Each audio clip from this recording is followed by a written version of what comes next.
The World Meteorological Organization is releasing today the State of the Global Climate 2023 report. It confirms that 2023 was the warmest year on record and that many other records were broken last year. Today we have with us the Secretary General of the World Meteorological Organization, Mrs. Celeste Saulo. She will be presenting the context and the findings, specifically the context of this report. And we have Mr. Omar Badour, who is the Chief of Climate Monitoring at WMO, and he will present the technical findings of the reports.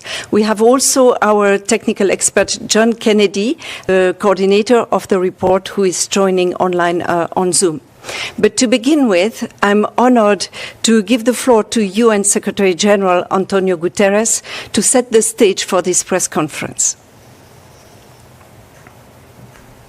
Earth is issuing a distress call. The latest State of the Global Climate Report shows a planet on the brink. Fossil fuel pollution is sending climate chaos off the charts. Sirens are blaring across all major indicators. Last year saw record heat, record sea levels, and record ocean surface temperatures. Glaciers likely lost more ice than ever before. Some records are just chart-topping, they are chart-busting, and changes are speeding up. Sea level rises are accelerating, threatening coastal communities. And last September, Antarctic sea ice was 1 million square kilometers smaller than the previous record low for the time of year. That's an area almost 25 times the size of Switzerland. The impact of all these is stark, brutal, and accelerating with a deadly force. The report from the World Meteorological Organization details extreme weather around the world in 2023 and the trail of destruction left in its wake. Thousands killed, millions displaced, crops failing, and vast economic losses.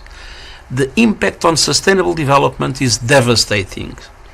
Every fraction of a degree of global heating impacts the future of life on Earth. This report shows that in 2023 we came perilously close to the global temperature temporarily rising 1.5 degrees Celsius above pre-industrial levels. The good news is that we can still keep our planet's long-term temperature rise below that limit and avoid the worst of climate chaos. And we know how to do it. By matching the speed of climate change with radical climate action that aligns with sustainable development. By accelerating the inevitable end of the fossil fuel age with the G20 leading a just global energy transition.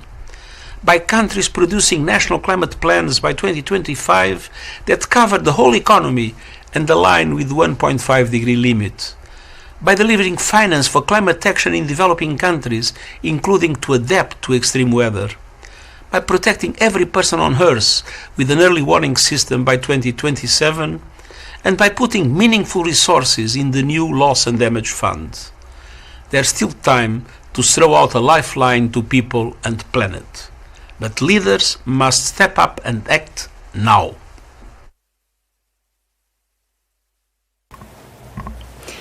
Professor Celeste Saulo, can you tell us a few words about the context in which this report was written? Thank you very much, and I think that the words by the UN Secretary General are loud and clear. So let me just start to mention that I'm pleased to address you journalists today on the release of the flagship report of the World Meteorological Organization on the state of the global climate. The year 2023 set new records for every single climate indicator. This annual report shows that the climate crisis is the defining challenge that humanity faces. It is closely intertwined with inequality crisis, as witnessed by growing food insecurity, population displacement, and biodiversity loss. It is an existential threat to vulnerable populations everywhere, and particularly in the island states. Extreme weather, Heat waves, floods, droughts, wildfires, and intense tropical cyclones undermine all the Sustainable Development Goals.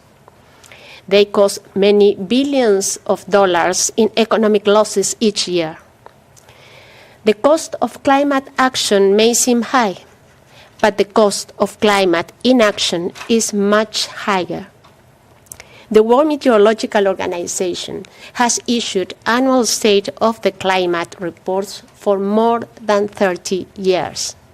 In that time, average carbon dioxide concentrations have risen by 11%.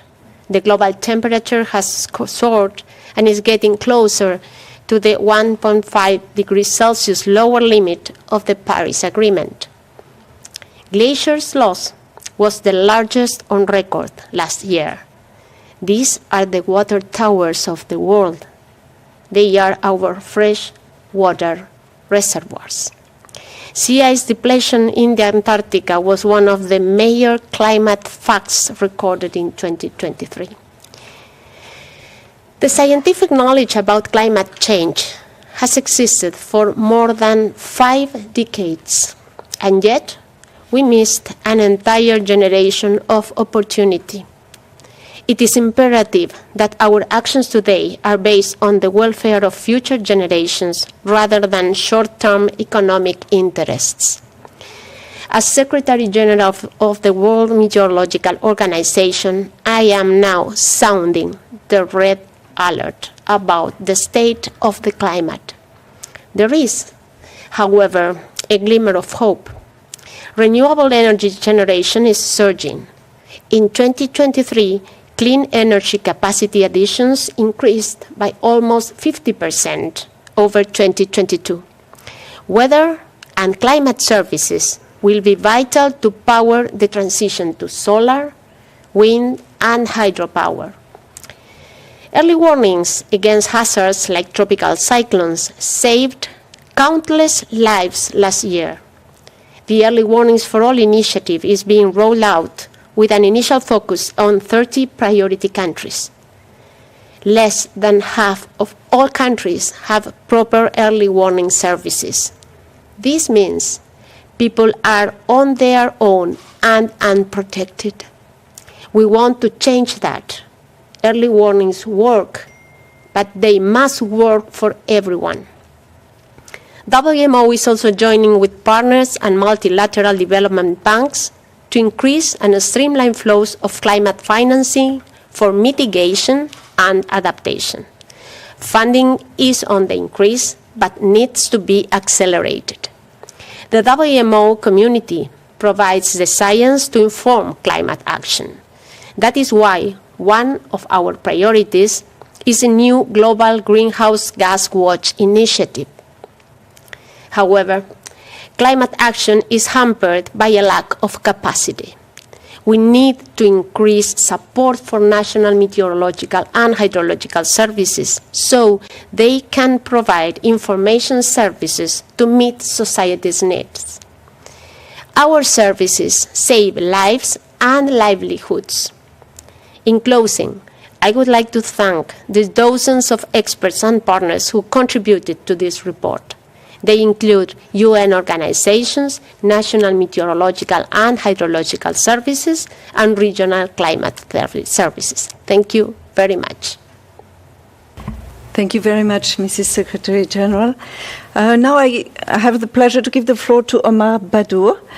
He's the head of climate monitoring at WMO. Omar.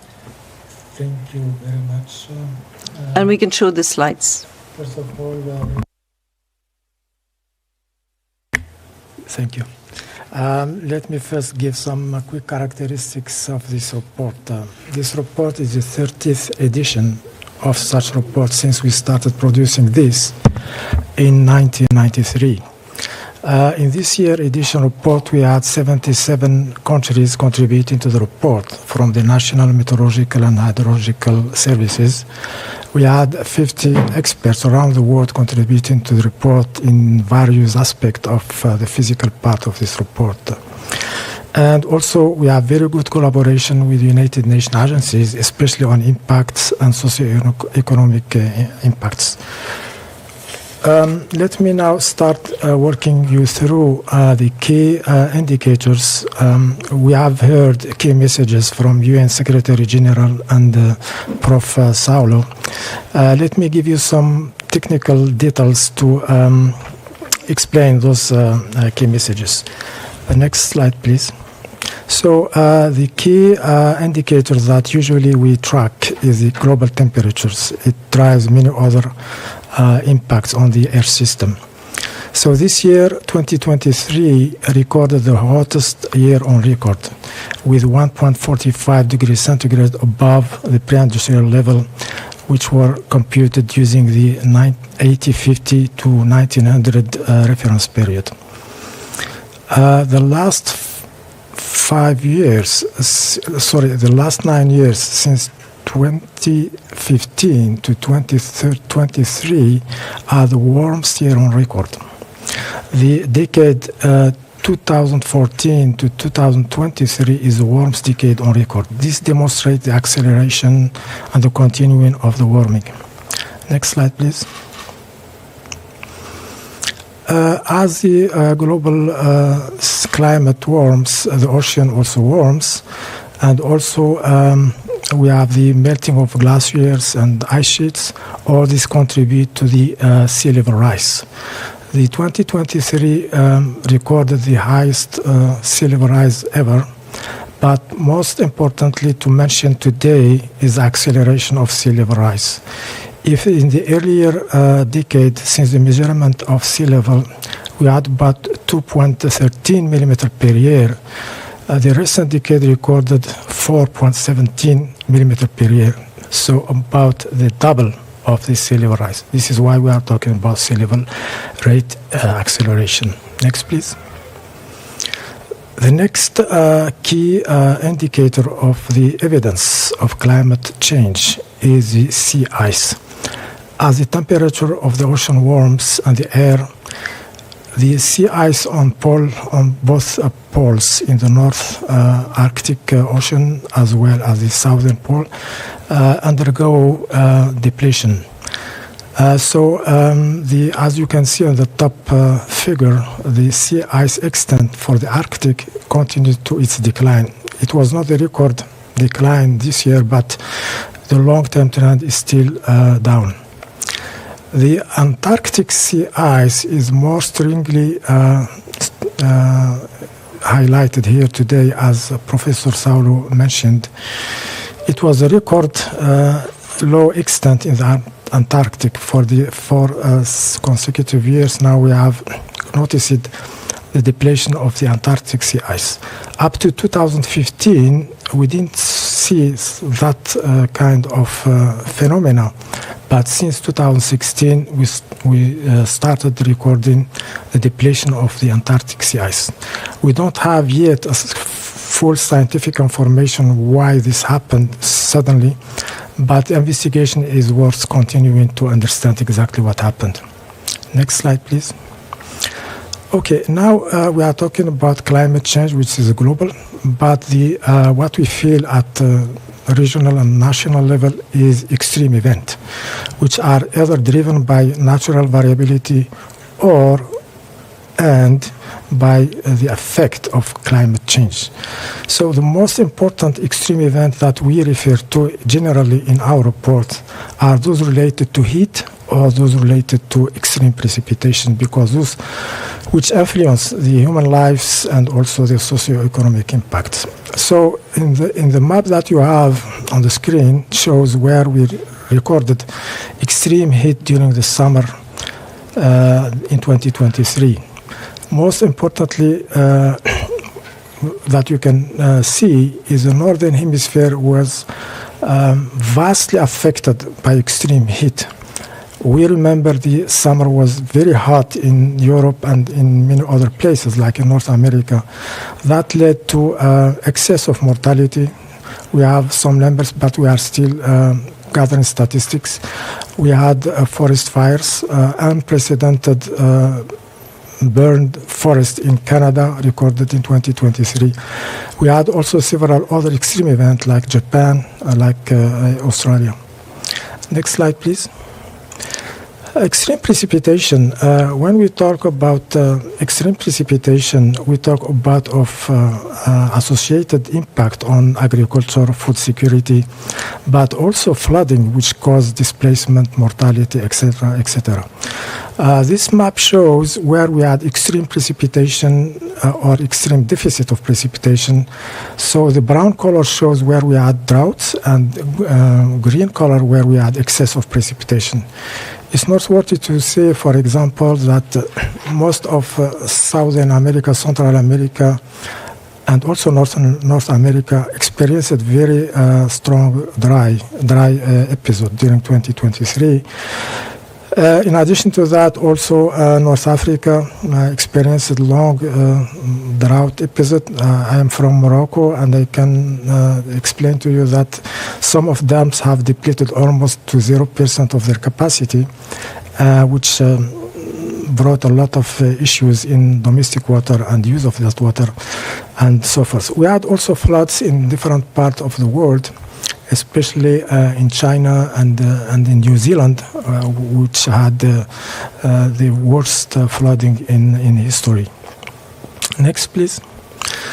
So, socioeconomic impact, as mentioned by Prof. Saulo, all these extreme events have huge impact, especially in developing and these developed countries, because they are very vulnerable to such extreme events. One of the most impact that is affecting developing and least developed countries is agriculture and food security, because their economy is vastly influenced by agriculture. So as you can see in that graph, which we thank here FAO for producing this analysis, the food security was improving since the measurement of this information, but until recently, in last 5 years, since 2019, we keep recording a worsening of food security in developing and least developed countries. So this is not exactly linked to climate change or to climate variability, but what we can say is that climate change and climate variability, especially extreme events, exacerbate the existing vulnerability in these countries due to conflict, due to many other things. And also the displacement of population has been largely reported. Millions of people have been displaced because of floods and extreme precipitation. I think I stop here if you have any question, and then we can answer them. Thank you very much. Thank you, Mr. Badou. And now I'm happy to open the floor to questions, first in the room and then questions online. Please, go ahead. Catherine Fiancambo-Conga, France 24. Je profite de l'opportunité d'avoir Monsieur Badour parmi nous, qui est francophone, pour qu'il nous dise quelques mots en français sur la situation et particulièrement la situation qui touche le continent africain. Merci d'avance. Merci Catherine. Le rapport d'aujourd'hui, en 2023, montre encore une évidence des changements climatiques qui continuent, aussi bien au niveau global qu'au niveau régional et national. On a enregistré effectivement des événements extrêmes en Afrique, particulièrement la sécheresse qui a touché une grande partie de l'Afrique du Nord, mais également, on se rappelle très bien du cyclone méditerranéen Daniel, qui a détruit une large proportion de la ville de Derna en Libye.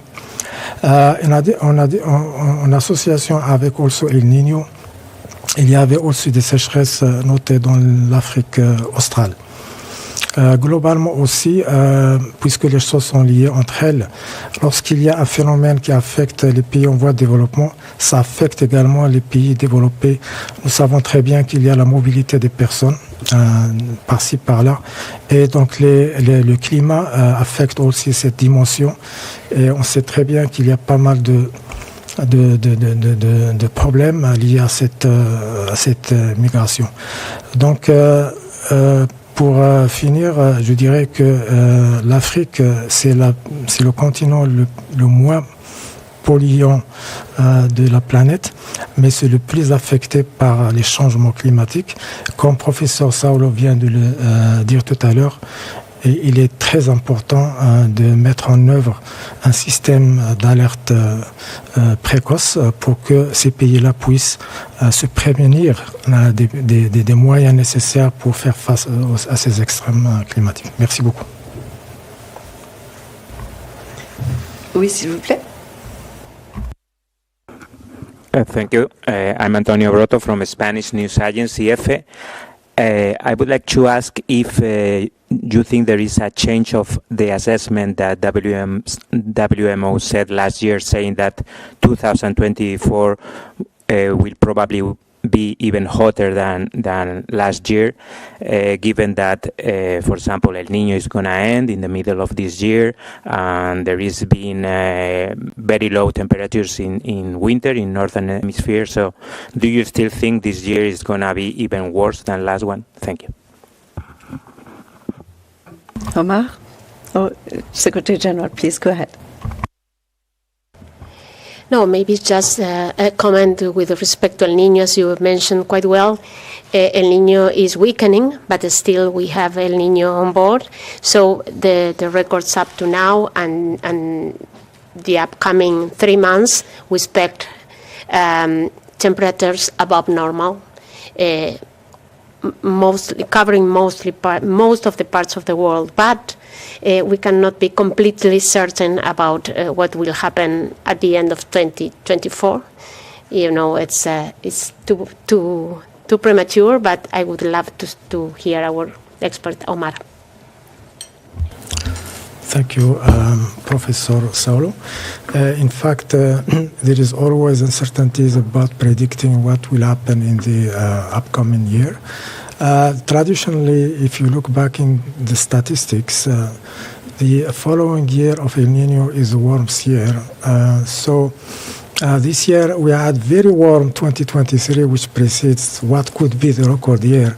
So this is why we have certain uncertainties about what exactly caused that very big jump in 2023 global temperature. In addition, of course, to the climate change, scientists are looking at other factors in addition to El Niño. So we cannot say definitely that 2024 is going to be the warmest year, but what I would say, there is a high probability that 2024 will again break the record of 2023. But let's wait and see. Thank you. Thank you. No other question in the room? Then Laurent Siro, please. Yeah, Laurent Siro, Swiss News Agency. Thank you for taking my question. Secretary General, you're the first SG from the South and from Latin America. When you look at the temperature currently in Rio de Janeiro, where it's felt at more than 62 degrees, are we witnessing the beginning of a period where it might be more difficult for people to live in big cities, which are very low altitude and maybe above all in your region? Thank you. Thank you very much for that question. Yes, I'm really concerned about what I heard in Rio de Janeiro. Still, we need to really make sure and using all our quality controls to really confirm that value. But still, the message, I think it's clear that we are having temperatures that are well above what we used to have, and our populations, they are not prepared to cope with that. Their infrastructure is not prepared. Their homes are not prepared. So that's why we spoke about a red alert, because we must care for the people and how they will suffer of these more frequent or more extreme events. And as you mentioned, the Global South, because it's more vulnerable because of the lack of infrastructure, lack of investments, and so on, is where we should put more emphasis and focus and move all the resources we have to help them adapt and mitigate the risks of these extreme events. Thank you. A question in the room again, please. Thank you, Mr. Solo. Ms. Solo. Considering the critical role played by China in global climate action, what are WMO's expectations of China's efforts in combating the climate change? Thank you. Well, certainly the efforts of any country, and particularly the efforts from China, are mostly needed. And we all know that you are committed not only to work at the country level, but to support the region to better adapt to what we have just seen, what is happening. So I would expect the continued collaboration from China, not only in terms of moving forward science that is needed, better practices that are needed, but also sharing these practices and good science with the world. So that is the continued collaboration is for us a key factor that we will support always. Thank you very much. Thank you. We have another question in the room, I think. Please go ahead. Secretary General, hi, I'm Jamie from Associated Press. You mentioned the sort of balance between economics and environment, and that countries are putting short-term interests ahead of longer-term concerns. How do you get that message through? I mean, you're making this, but what are you doing aside from this press conference and issuing this report? What are you doing both publicly with your visits with leaders, but also behind the scenes, whether it be in Copenhagen or elsewhere, to get that message through that there doesn't always need to be a conflict between economic interest and environmental interest? What are you doing beyond just this report?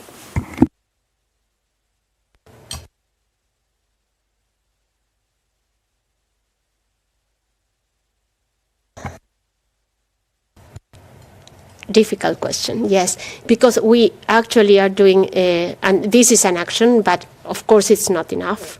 And I do believe, as you mentioned, that it's not something against. It's just working together.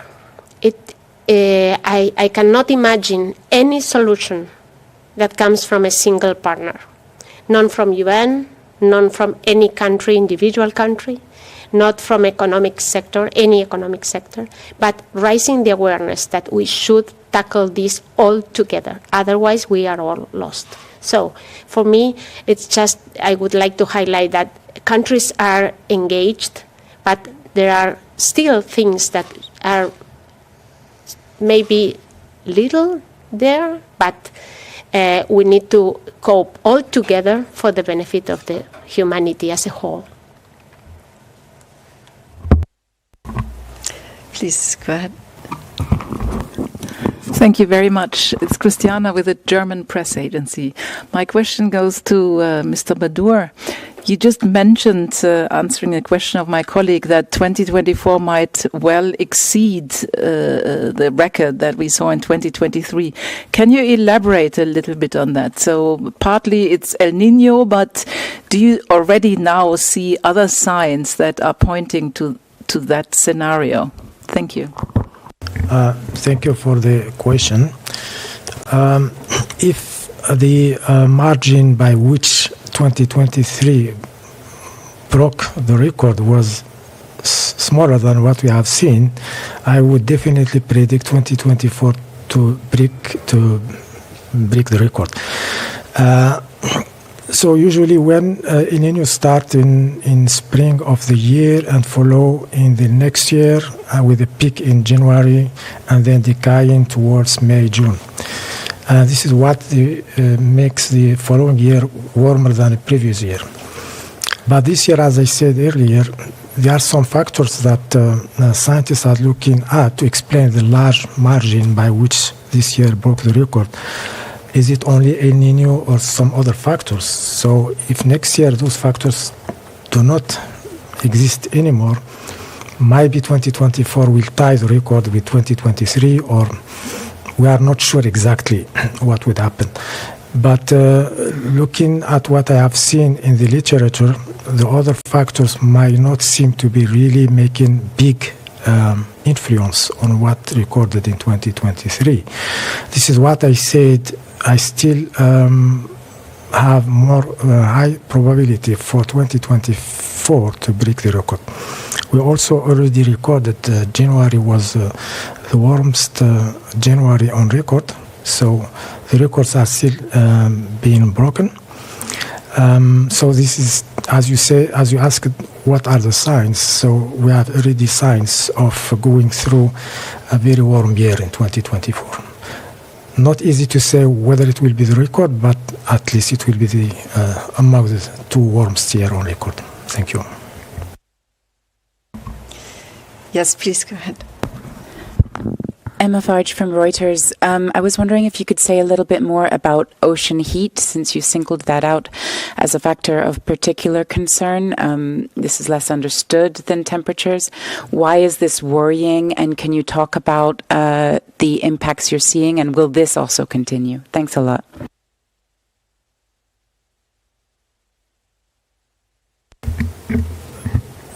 Thank you, Prof. The ocean covers more than 70% of the Earth's surface, and it's a big engine of energy. Most of the energy accumulated in the Earth system goes actually to the ocean. 80 to 90% of that accumulated energy goes to the ocean. This is why actually ocean has played so far a very good role in keeping the temperature not more than what we have recorded today. So as the ocean warms, the ocean also has its life. We have species, we have ecosystems. They are not also resistant to such increase in temperature and ocean heat. For example, we keep recording the area covered by what we call marine heat waves is like what we have on land, keep increasing. And 2023 recorded between 80% to 90% of the ocean that was recorded marine heat waves. So also the marine heat waves have a very strong influence on coral bleaching.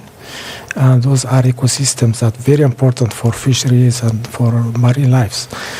So we go into kind of desertification of the ocean when we have this coral bleaching expanding very widely. So this is what I can say. Perhaps, Prof, you can.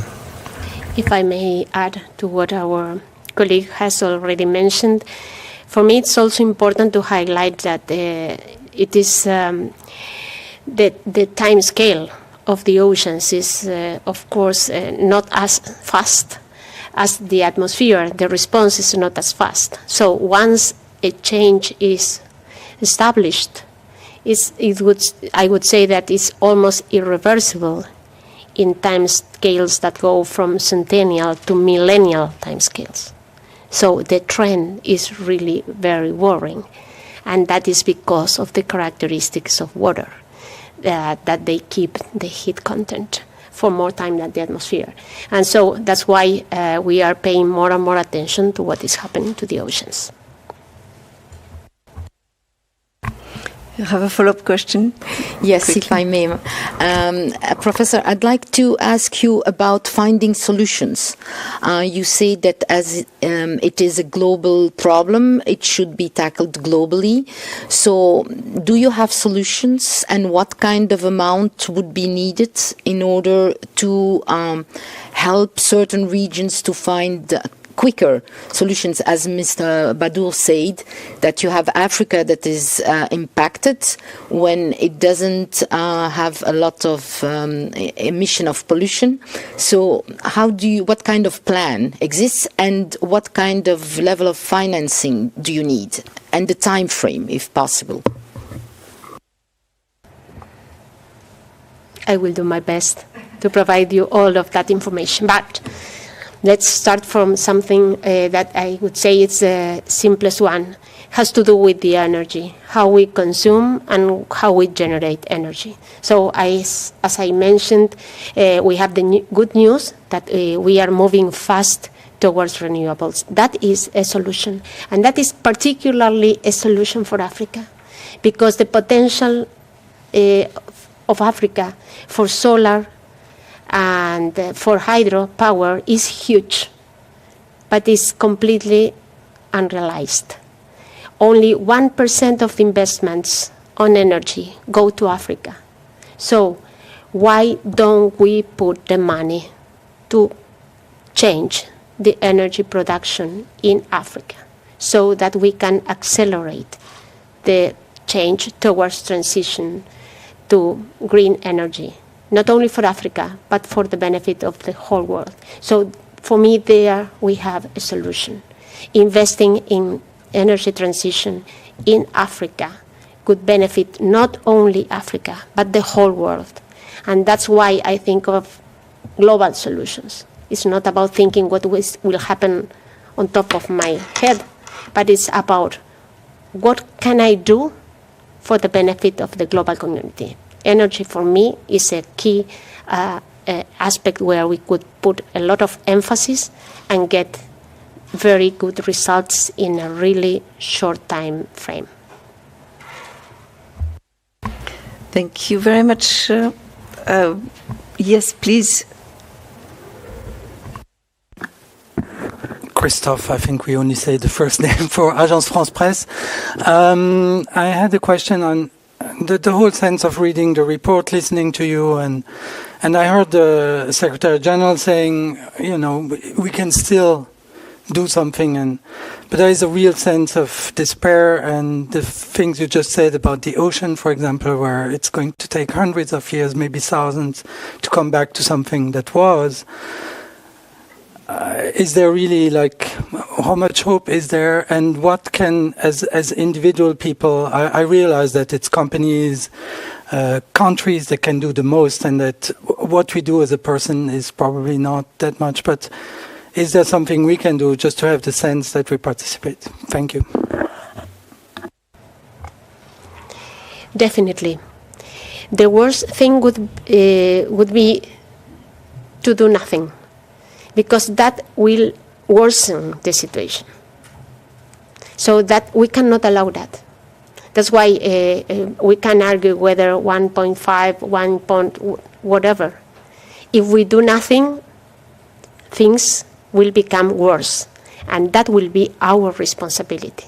So that is where I put the focus on what we can do in terms of consumers, how to consume less, how to care about energy, how to care about our daily habits, and of course, in the less developed world, we just need to help them. It's not they need to develop. They don't have access sometimes even to water or to energy.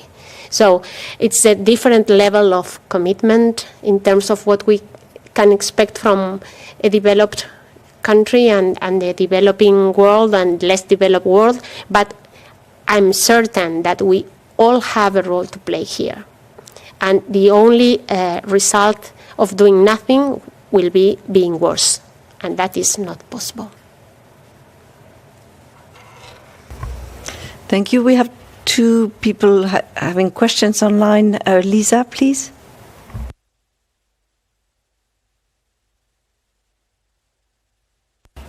Can you hear us? It took, yes.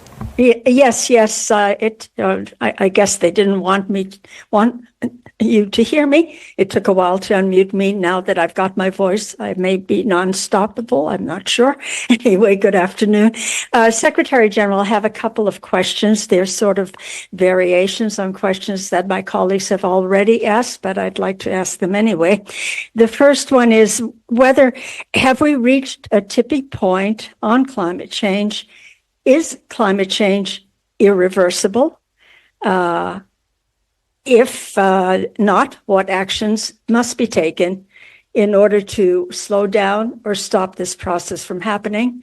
And then a second question, it's it sort of follows up on what Catherine had to ask you about Africa, is that what your outlook for the African continent is. And what I'm thinking particularly about is that there are so many conflicts, unfortunately, in Africa, and there's a lot of instability, a lot of unstable countries on the continent, which could create problems for them in order to implement adaptation measures.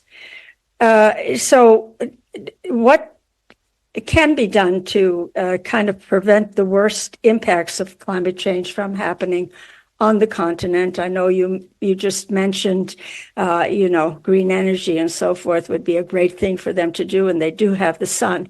However, I think adaptation goes beyond that. Thank you.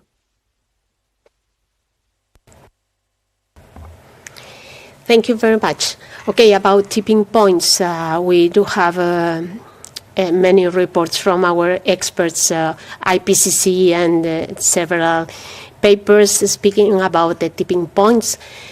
It seems that regardless of how we can move towards net zero, we will experience something like a tipping point, and that is well explained there.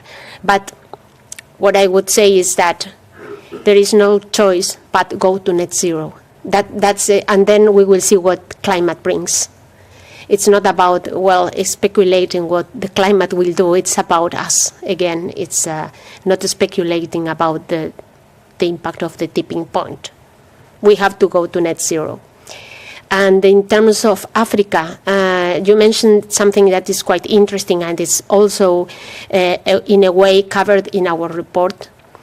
And it's that climate crisis even worsens the human crisis and the political tensions. So climate is also a driver of conflicts. It's a driver of migration.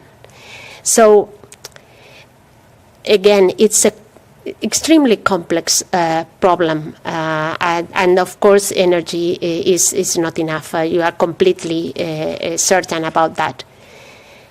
As any complex problem with social dimensions, economic dimensions, natural dimensions, biodiversity implications, it's hard for me, coming from the WMO, trying to find out which is the best approach.